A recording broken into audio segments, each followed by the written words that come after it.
Are you ready to take your fitness journey to the next level and train for a triathlon? Get the most out of your first race with these essential pieces of triathlon gear so that you can finish strong. Hi, my name is Phil Mosley and I'm a triathlete and coach.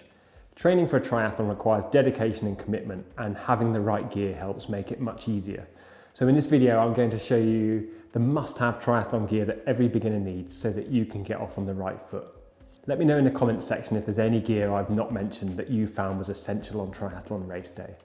Let's start by discussing the three disciplines that make up a triathlon: swimming, cycling and running. Each one requires specific gear, so let's begin with the first discipline, and that's swimming. Triathlon swims are either in pools or in open water, and you'll need slightly different gear for each.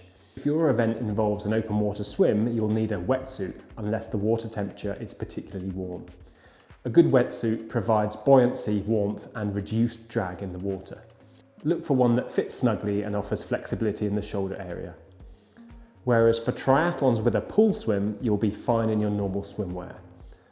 Whether you're racing in a pool or open water, you may also consider investing in a tri-suit, which is a specialised one-piece garment designed specifically for triathlons.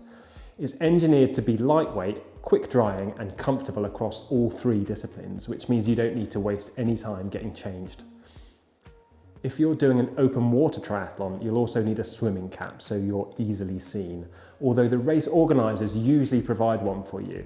And finally, you'll need goggles to see underwater. And again, there are different types, so consider things like vision and shading when you make your choice. Next up is cycling, and the key piece of equipment here is, of course, the bike. And you don't need the most expensive or the latest model, providing it's roadworthy and safe. In fact, it doesn't even have to be a road bike, although a road bike is usually faster and easier to ride. You can even get triathlon-specific bikes, which are designed to be more aerodynamic, although these are usually more suitable for experienced triathletes. Once you've got your bike, invest in a reliable helmet for safety, because if you don't have a helmet, you won't be allowed to race.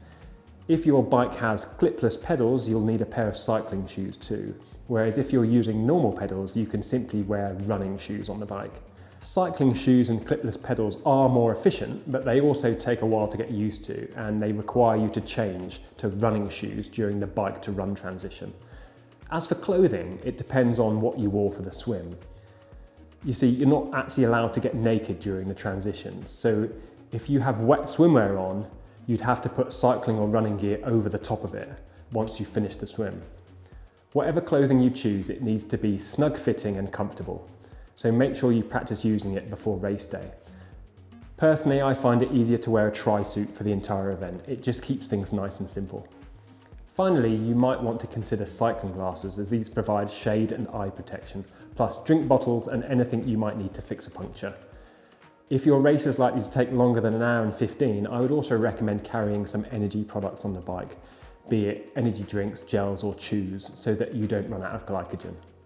Finally, we have running, and a good pair of running shoes is crucial for injury prevention and comfort.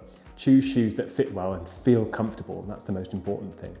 Lighter shoes are faster, but comfort should always be your first priority. If you've decided to get changed between each discipline, then you'll need your favourite running gear for this section, like shorts and a t-shirt. Whereas if you've opted for a tri-suit for the entire event, you can just run in that. You might choose to put socks on as well, and that'll provide extra comfort, but at the expense of the time you spend putting them on. Personally, I only wear socks if the run section is longer than 10 kilometres. But again, that's something you need to try out in training to see how it feels for you. Elastic laces are another option. These make it quicker and easier to slip your shoes on, but they don't provide quite as much support as traditional shoelaces. I also wear sunglasses and a sun visor on sunny days, but I'll leave that choice up to you. Okay, let's talk about some optional items and common mistakes. To make your training more enjoyable, consider investing in some optional items. These include a GPS watch to track your performance and a versatile triathlon bag to keep all your gear organised. And before we conclude, let's also discuss some common mistakes that beginners should avoid. So, not trying out your gear in advance is a classic mistake, so test everything before you race. And another mistake people make is to spend too much money on their gear initially, so it's better to start with essential items and slowly upgrade over time, because you can easily make some expensive mistakes when you're not experienced. And the final mistake is neglecting to practice transitions. Mastering your transitions can save you loads of time on race day. So there you have it, a comprehensive guide to triathlon gear for beginners. With the right equipment, dedication and practice, you'll be well on your way to becoming a seasoned triathlete. Don't forget to take it one step at a time and do your research before you buy anything. If you found this video helpful, don't forget to give it a thumbs up and subscribe to our channel for more triathlon tips and advice. And don't forget to head over to the description section where you can access my free PDF triathlon training plans.